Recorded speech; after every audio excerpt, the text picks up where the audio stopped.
नमस्कार, एनटिभी कोहलपुर समाचारमा स्वागत छ। म दुर्गा भट्ट। सुरुमा प्रमुख समाचार। मनसुनमा प्राकृतिक विपत्तिको क्षति रोक्न तीनै तहका सरकार गृह कार्यमा। नदी तटीय क्षेत्रमा पूर्व सूचनालाई प्रभावकारी बनाउने लुम्बिनी प्रदेशको निर्णय।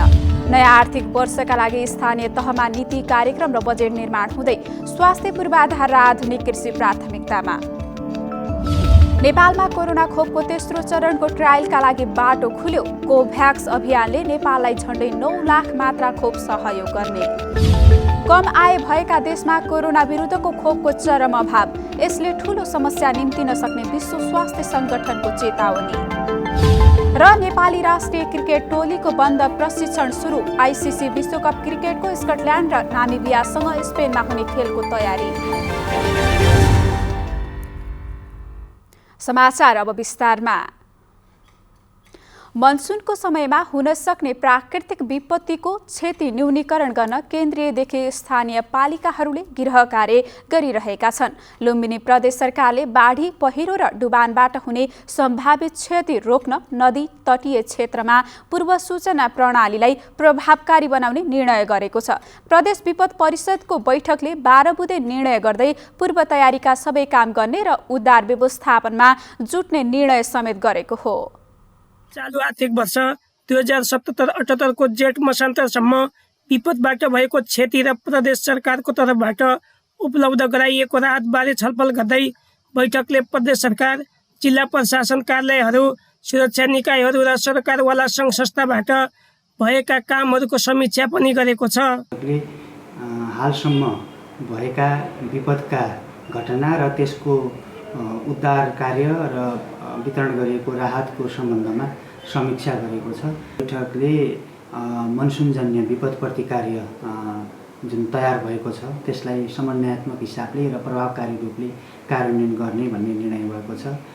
मनसुनजन्य विपद प्रतिकार्य योजना अनुसार सम्बन्धित मन्त्रालय, कार्यालय र सङ्घ संस्थाहरूले समन्वयात्मक रूपमा काम गर्ने निर्णय पनि गरेको छ।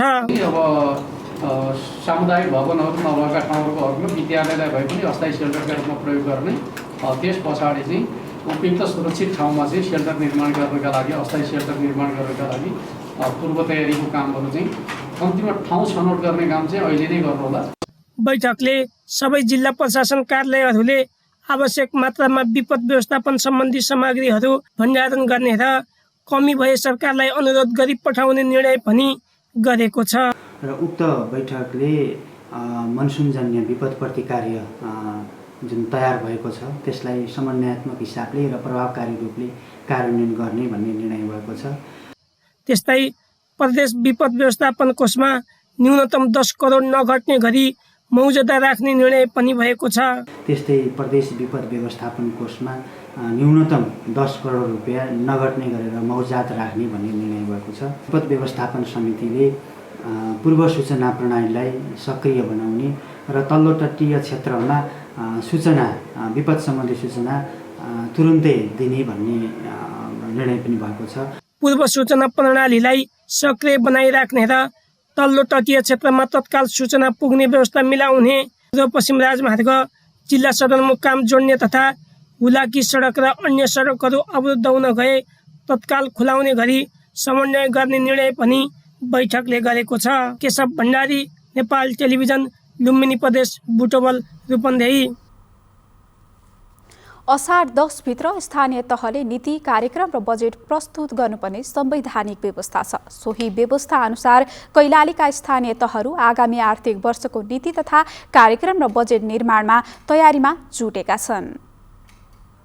धनगढी उपमहानगरपालिकाले स्वास्थ्य र रोजगारीलाई मुख्य प्राथमिकता दिएर आउँदो आर्थिक वर्षको नीति कार्यक्रम र बजेट प्रस्तुत गरेको छ। मंगलबार बजेट प्रस्तुतपछि बोल्दै नगर प्रमुख निरपबहादुर ओडले आउँदो आर्थिक वर्ष 2078-79 मा स्वास्थ्यलाई मुख्य प्राथमिकतामा राखिएको बताउनु भएको छ। कोरोनाका कारणले हामीले स्वास्थ्य बजेटलाई बढीभन्दा बढी प्राथमिकतामा राखेका छौँ। कृषिमा चाहिँ उद्यमशीलता सम्बन्धी जो बेरोजगारहरू छ, जो कोभिडका कारणले प्रत्यक्ष कोभिडका कारणले बेरोजगार भएका छन्, अनि त्यसपछि गएर पशु पशुतिर र त्यसमा चाहिँ हामीले अनुदान नीति तथा कार्यक्रम र जनताका आवश्यकताहरूसँग जोडेर हामी अगाडि बढेका छौँ। साथै कोरोनाका कारण स्वदेशमा र परदेशमा रहेका धेरैजसो नगरवासीले रोजगारी गुमाएकोले उनीहरूलाई रोजगारी दिने ढङ्गले उपमहानगरपालिकाले बजेट केन्द्रित गरेको उहाँले बताउनु भएको छ। धनगढी उपमहानगरपालिकाका उपप्रमुख सुशीला मिश्र भट्टले आउँदो आर्थिक वर्षमा उपमहानगरपालिकाले महिलाहरूलाई सशक्तिकरण गर्ने र स्वरोजगार बन्न सक्ने गरी बजेट र कार्यक्रम ल्याएको बताउनु भएको छ। न्यायको क्षेत्रका होस् या अथवा अपाङ्गता भएका महिलाहरूको कुरा होस् वा हिंसामा परेका महिलाहरूको कुरा होस्, सबैलाई एकीकृत गरेर सिपसँग जोड्ने र उनीहरूको सामाजिक जीवन स्तर उकास्नुको साथसाथै आय आर्जनमा पनि सबल बनाउने नीति लिएको छ। सबै वर्गका महिलाहरूलाई न्यायोचित रूपमा समेटेर विभिन्न सिपमूलक तालिमहरू प्रदान गरिने र सहुलियतमा ऋण दिने कार्यक्रम बजेटमा समावेश गरिएको उहाँले बताउनु भएको छ। विगतका कार्यक्रमहरू राम्रा हुने तर त्यसको कार्यान्वयनमा समस्या हुँदै आएकोमा आउँदो आर्थिक वर्षको सुरुवातबाटै बजेट कार्यान्वयनमा लैजाने उपमहानगरपालिकाले जनाएको छ। उपमहानगरपालिकाले आउँदो आर्थिक वर्षका लागि 1,81,28,22,000 को बजेट प्रस्तुत गरेको छ, जसमा पुँजीगत तर्फ 78,47,51,000 रहेको छ। निर्मला खडायत, नेपाल टेलिभिजन, सुदूरपश्चिम प्रदेश, कैलाली। रूपन्देहीको बुटवल उपमहानगरपालिकाको नगरसभाको नवौं अधिवेशन सुरु भएको छ। अधिवेशनमा आज आगामी आर्थिक वर्षका लागि नीति तथा कार्यक्रम प्रस्तुत भएको छ। नीति कार्यक्रमको पहिलो प्राथमिकतामा स्वास्थ्य क्षेत्रलाई राख्दै उपमहानगरपालिकाले नगरवासीलाई कोरोना संक्रमणबाट बचाउन पूर्वाधार निर्माणदेखि खोप अभियानका विविध कार्यक्रमहरू निर्माण गरिएको छ। नागरिकलाई खोप लगाउने व्यवस्था मिलाउने नगर प्रमुख शिवराज सुवेदीले बताउनुभयो। यस्तै नगरमा कृषि विकास का लागि किसानलाई अनुदान, उत्पादनको बजारीकरण र कृषि उपजको भण्डारणको व्यवस्था मिलाउने नीति ल्याएको नगर प्रमुखले बताउनु भएको छ। यसका साथै नगरका 19वटै वडाहरूमा पूर्वाधार विकास तथा खेलकुद मैदान लगायत बुटवलमा बढ्दो जनसङ्ख्याका कारण पिउने पानीको समस्या समाधान गर्न प्रदेश सरकारसँग सहकार्य गरेर काम गर्ने उपमहानगरको नीति छ। नगरलाई प्रविधि मैत्री बनाई हरेक कामहरू अनलाइन मार्फत गर्ने, स्मार्ट सिटीको रूपमा विकास गर्ने नीति तथा कार्यक्रममा उल्लेख गरिएको छ। नयाँ आर्थिक वर्षका लागि अहिले स्थानीय पालिकाहरूले नीति, कार्यक्रम र बजेट निर्माणमा जुटेका छन्। कोरोना महामारी थेक्न नसकेका स्थानीय तहले आगामी वर्ष बजेटलाई स्वास्थ्य केन्द्रित गरेका छन्। आज हामीले रूपन्देहीको बुटवल उपमहानगरपालिकाका प्रमुख शिवराज सुवेदीलाई नीति, कार्यक्रम र बजेटमा कस्तो कार्यक्रम प्राथमिकतामा पार्नु भएको छ भनेर सोधेका छौं। हेरौं आजको आवाजमा।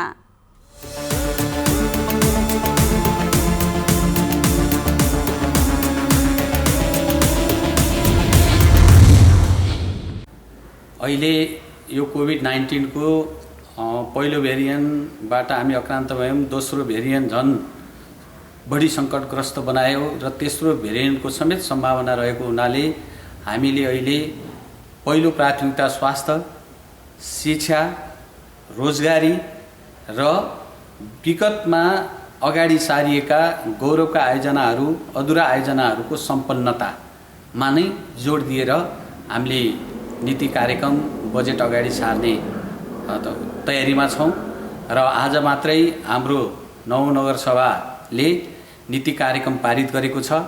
त्यो नीति कार्यक्रमको प्राथमिक क्षेत्र भनेको नै स्वास्थ्य, शिक्षा, रोजगारी र अधुरा राष्ट्रिय, प्रादेशिक र नगर गौरवका आयोजनाहरू, राष्ट्रिय प्रादेशिक आयोजनाहरूको समन्वय गर्ने र तिनलाई सम्पन्नताका निम्ति पहलकदमी गर्ने र नगर गौरवका आयोजनाहरू जो हामी अगाडि बढाइसकेका छौँ ती चाहिँ चालु आयोजनाहरू जो कोभिडका कारणले पर सरेका छन् र ती बहुवर्षीय गौरवका आयोजनाहरू सम्पन्न गर्ने गरी प्राथमिकता तोकेका छौँ र त्यसैको आधारमा हाम्रा बजेट, कार्यक्रम र बजेट निरूपण हुने गरी हामी अगाडि बढ्नेछौँ। हामीले चाहिँ बालबालिकाको स्वास्थ्यजन्य कुरालाई बढी ध्यानमा दिने र स्वास्थ्य केन्द्रहरूको स्तरोन्नति गर्ने, स्वास्थ्य केन्द्रमा आवश्यक पर्ने जनशक्ति विस्तार गर्ने, स्वास्थ्य केन्द्रमा आवश्यक पर्ने चाहिँ उपकरणहरू, आवश्यक स्वास्थ्य सामग्रीहरूको प्रबन्ध गर्ने र यी सबै नियमित हाम्रा स्वास्थ्यजन्य खोपहरू, अरू नियमित कार्यलाई पनि हामीले सँगसँगै लाने गरी हामीले व्यवस्थापन गरेका छौँ। शिक्षामा पनि कोभिडको कारणले जुन प्रत्यक्ष भौतिक रूपमा पढ्न नसक्ने अवस्थालाई अब नयाँ सूचना प्रविधि नयाँ विद्युतीय पद्धतिलाई स्थापित गरेर पढाइको क्रमलाई पनि हामीले चाहिँ अनलाइन सिस्टमलाई व्यवस्थित गरेर अगाडि बढाउने र अहिले यो कोभिडका कारणले रोजगारीमा जुन असर परेको छ त्यसका निम्ति रोजगारीका नयाँ खास गरी कृषि क्षेत्रका पशुपालन कृषि उत्पादन क्षेत्रतिर युवा युवतीहरूलाई आकर्षण गर्ने बाँझो जमिन रहन नदिने र तिनलाई चाहिँ उत्पादकत्वमा चाहिँ बदल्ने गरी भूमि ब्याङ्कलाई सञ्चालन गर्ने र श्रम डेस्क सञ्चालन गरेर श्रम डेस्क मार्फत यहाँका रोजगारीका अवसर भएका क्षेत्रहरूमा चाहिने सिपमूलक युवाहरू उत्पादन गर्ने तालिमको व्यवस्था गर्ने रोजगारदातासँग सहकार्य गर्ने श्रम सूचनाको व्यवस्था गर्ने प्रधानमन्त्री रोजगार कार्यक्रम लगायत यो सामाजिक सुरक्षा कोष कार्यान्वयनका निम्ति अनौपचारिक क्षेत्रका श्रमिकहरूलाई नै समावेश गर्ने उहाँहरूलाई प्रशिक्षित गर्ने र रोजगारदाताहरूलाई के कामका निम्ति आवश्यक छ भन्ने श्रमिकहरू जो बेरोजगार हुनुहुन्छ उहाँहरू दुईटालाई जोड्ने यसरी चाहिँ रोजगारीका अवसरहरू पनि हामीले चाहिँ सिर्जना गर्ने गरी हामी अगाडि बढ्न चाहिरहेका छौँ।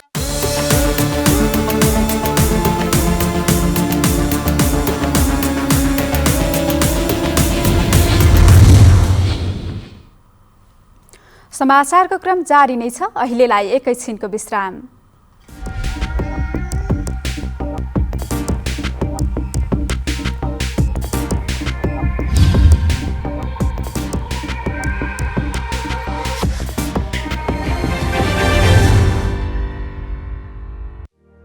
यति बेला कोरोना भाइरसको नयाँ भेरिएन्ट फैलिँदो क्रममा छ। यो समयमा आफूलाई संक्रमण र यसको असरबाट कसरी बचाउन सकिन्छ? अत्यावश्यक काम बाहेक घर बाहिर नजाने, सामान किन्न जाँदा सुरक्षित भएर जाने, अत्यावश्यक काम परेर बाहिर जानु परेमा मास्क स्यानिटाइजरको प्रयोग र भौतिक दूरी अनिवार्य पालना गर्ने, विदेशबाट वा जिल्ला बाहिरबाट आउनु भएको छ भने अनिवार्य होम क्वारेन्टाइन वा आइसोलेसनमा बस्ने, बजारबाट सामान किन्दा आफूलाई चाहिने जति मात्र किन्ने, अनावश्यक जोहो नगर्ने, कोरोना भाइरससँग सम्बन्धित सूचना वा सामग्रीको आधिकारिकता जाँचेर मात्र धारणा बनाउने, आधिकारिकता नभएका त्यस्ता सूचनाहरू सामाजिक सञ्जालमा सेयर तथा कमेन्ट नगर्ने, तपाईले लगाउनु भएको मास्कले मेरो सुरक्षा गर्छ, मैले लगाएको मास्कले तपाईको सुरक्षा गर्छ, त्यसैले मास्कको प्रयोग अनिवार्य गरौँ र कोरोना भाइरसबाट बचौँ र बचाऊ। नेपाल सरकार सञ्चार तथा सूचना प्रविधि मन्त्रालय। विश्रामपछि समाचारमा पुनः स्वागत छ। अब बाँकी समाचार। नेपालमा कोरोना खोपको तेस्रो चरणको ट्रायलका लागि बाटो खुलेको छ। मन्त्री परिषदको बैठकले कोरोना विरुद्धको खोपलाई नेपालमा पनि परीक्षण गर्न सक्ने सैद्धान्तिक सहमति दिएको हो। नेपाल स्वास्थ्य अनुसन्धान परिषदका सदस्य सचिव डाक्टर प्रदीप गेवालीले लाखौं डोज सुनिश्चित गरेर ट्रायल गर्न स्पोन्सर कम्पनी आह्वान गर्नुपर्ने बताउनुभयो। यसैबीच कोभ्याक्स अभियानले नेपाललाई 3,48,000 अक्सफोर्ड अस्ट्राजेनेकाको खोप र 6 लाख जोन्सन एन्ड जोन्सन को खोप प्रदान गर्ने भएको छ।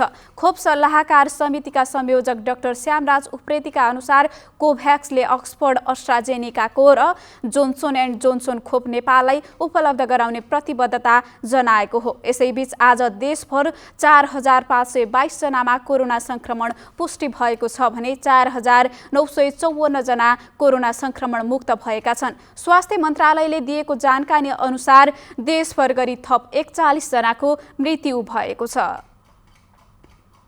कोरोना संक्रमणको लामो कहरका बीच देशका विभिन्न अस्पतालमा स्वास्थ्य पूर्वाधार निर्माणले भने गति लिएको छ। अहिले देशका प्राय सबै अस्पतालमा अक्सिजन बेड, आइसियु, भेन्टिलेटरका पूर्वाधारहरू निर्माण भएको भन्दै स्वास्थ्य पूर्वाधारमा समस्या नहुने स्वास्थ्य मन्त्रालयले बताएको छ। निषेधाज्ञाको अवधिमा देशका विभिन्न 86 सरकारी तथा निजी अस्पतालको पूर्वाधार विकास गरिएको छ। निषेधाज्ञाकै अवधिमा 757 वटा भेन्टिलेटर थप गरेको स्वास्थ्य मन्त्रालयका सहप्रवक्ता डाक्टर समीर कुमार अधिकारीले जानकारी दिनुभयो। आइसियु शय्या संख्या 3000 पुर्याइएको छ भने एचडियु शय्याको संख्या सरकारी अस्पतालमा 2075 र निजीमा 778 वटा सञ्चालनमा ल्याइएको छ। 51 वटा oxygen plant, liquid oxygen tank संख्या 27 वटा स्थापना भएको छ भने अक्सिजन कन्सन्ट्रेटर 900 थप गरिएको छ।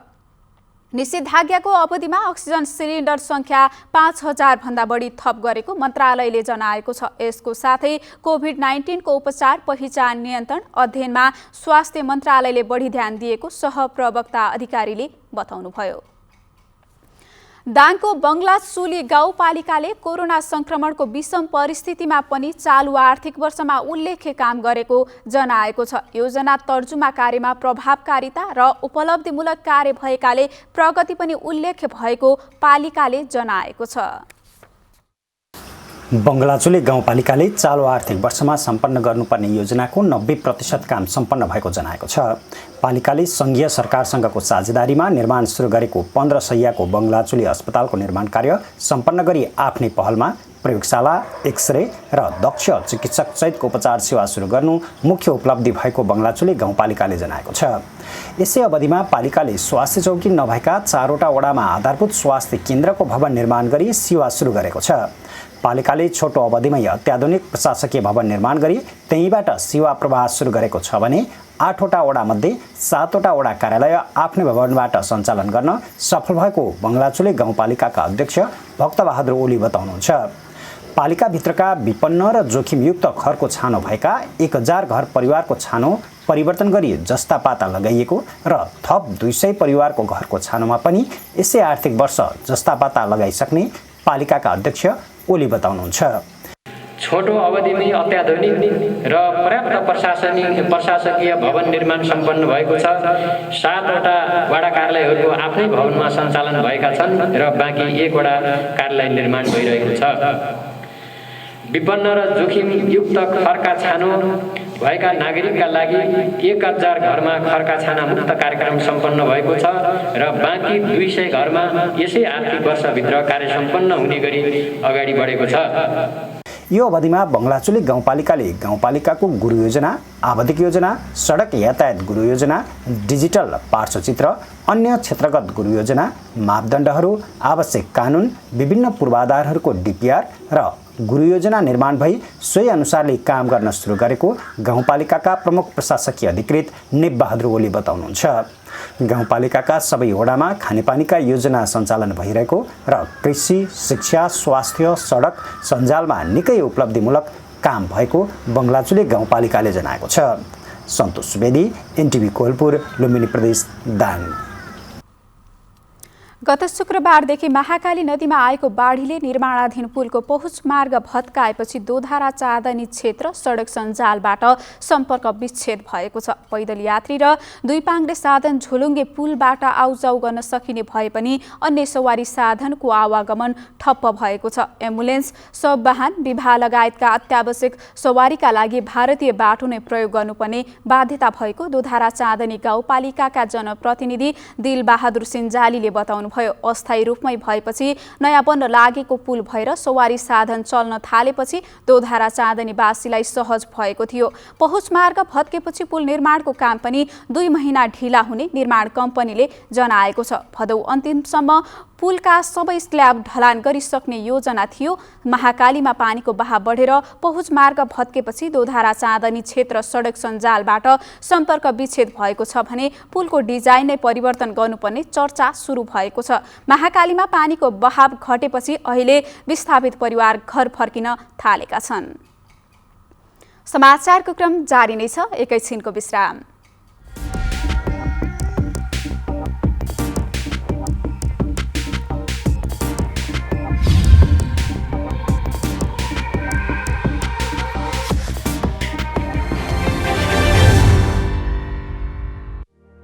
यति बेला कोरोना भाइरसको नयाँ भेरिएन्ट फैलिँदो क्रममा छ। यो समयमा आफूलाई संक्रमण र यसको असरबाट कसरी बचाउन सकिन्छ?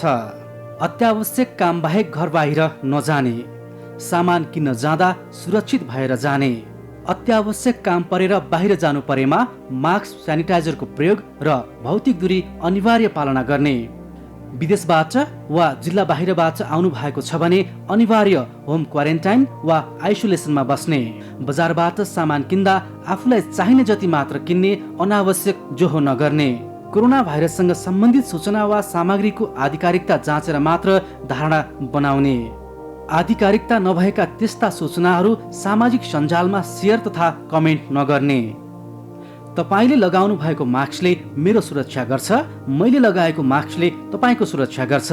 त्यसैले मास्कको प्रयोग अनिवार्य गरौँ र कोरोना भाइरसबाट बचौँ र बचाऊ। नेपाल सरकार सञ्चार तथा सूचना प्रविधि मन्त्रालय। तपाई एनटिभी कोहलपुर हेर्दै हुनुहुन्छ। अब बाँकी समाचार। डोटीका 9वटै स्थानीय तहमा सडक पुर्याउने नाममा गाउँघरमा जथाभावी खनिएका सडकका कारण अहिले पहिरोको जोखिम बढ्न थालेको छ। पछिल्लो समय भइरहेको वर्षातले गाउँघरका सडक पूर्ण रूपमा बन्द भएका छन्। डोजर अपरेटरका भरमा जथाभावी सडकको ट्र्याक खन्दा पहिरोको जोखिम बढेको स्थानीयवासीको आरोप छ।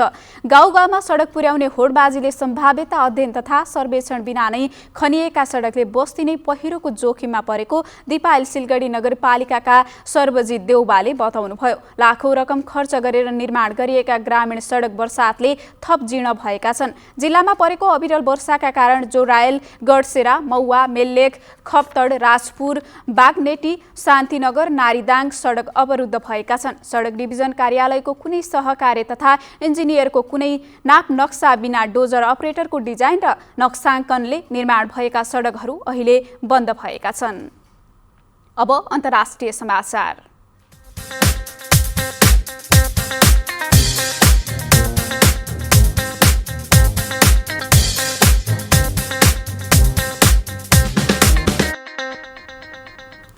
विश्व स्वास्थ्य संगठन WHO कम आय भएका देशमा कोरोना विरुद्धको खोपको चरम अभाव भएको र यसले ठूलो समस्या निम्तिन सक्ने चेतावनी दिएको छ। धनी देशमा खोप लगाउने दर सन्तोषजनक भए पनि गरिब देशले अनुदानमा पाएको खोप निकै कम हुँदा कोरोनाको थप लहर फैलन सक्ने WHOले चेतावनी दिएको छ।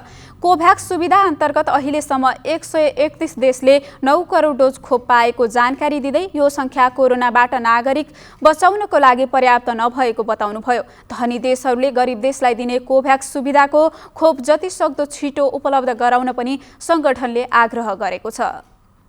अब आर्थिक समाचार।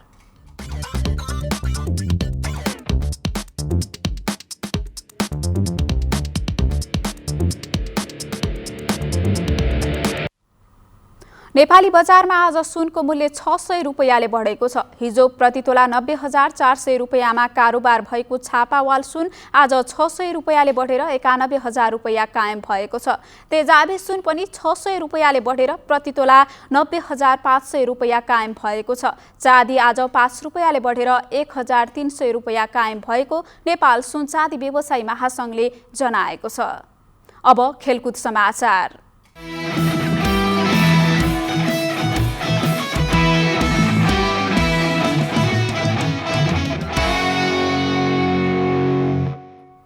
नेपाली राष्ट्रिय क्रिकेट टोलीको बन्द प्रशिक्षण सुरु भएको छ। कीर्तिपुर मैदानमा आजदेखि प्रशिक्षण सुरु भएको हो। प्रशिक्षण अगाडि गरिएको कोरोना परीक्षण रिपोर्ट नेगेटिभ आएपछि आजदेखि तयारी सुरु भएको हो। स्पेनमा हुने आइसिसी विश्वकप क्रिकेट लिग 2 अन्तर्गत स्कटल्यान्ड र नामिबिया संघको त्रिकोणात्मक 1 दिवसीय श्रृङ्खलाका लागि नेपाली टोलीले मुख्य प्रशिक्षक डेभ वाटमोरको नेतृत्वमा तयारी सुरु गरेको छ। श्रृङ्खला आउँदो जुलाई अन्तिममा हुनेछ।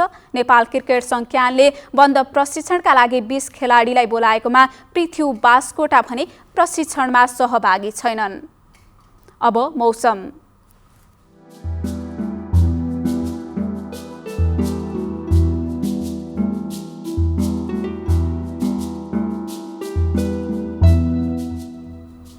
आज देशभर सामान्यदेखि पूर्ण बदली रही देशका केही स्थानमा हल्कादेखि मध्यम वर्षा भयो। आज राति पनि देशभर सामान्यदेखि पूर्ण बदली रही देशका धेरै स्थानमा हल्कादेखि मध्यम वर्षाको सम्भावना रहेको छ। अब मौसम सम्बन्धी थप विवरण।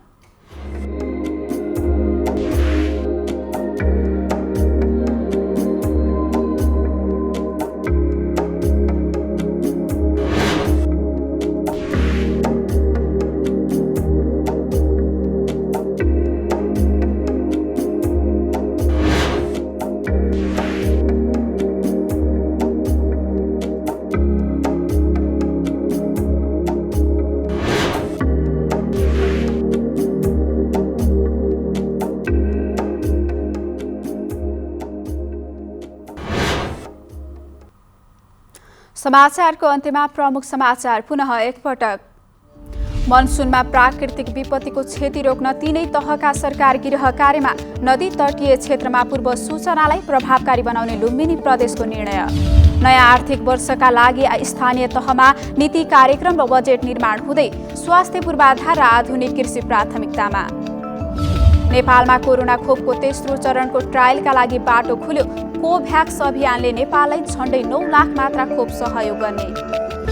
कम आय भएका देशमा कोरोना विरुद्धको खोपको चरम अभाव, यसले ठूलो समस्या निम्तिन सक्ने विश्व स्वास्थ्य संगठनको चेतावनी। र नेपाली क्रिकेट टोलीको बन्द प्रशिक्षण सुरु। आईसीसी विश्वकप क्रिकेटको स्कटल्यान्ड र नामिबियासँग स्पेनमा हुने खेलको तयारी। हवस् त अहिलेलाई समाचारको सिलसिला यति नै। बिदा दिनुहोस्। नमस्कार।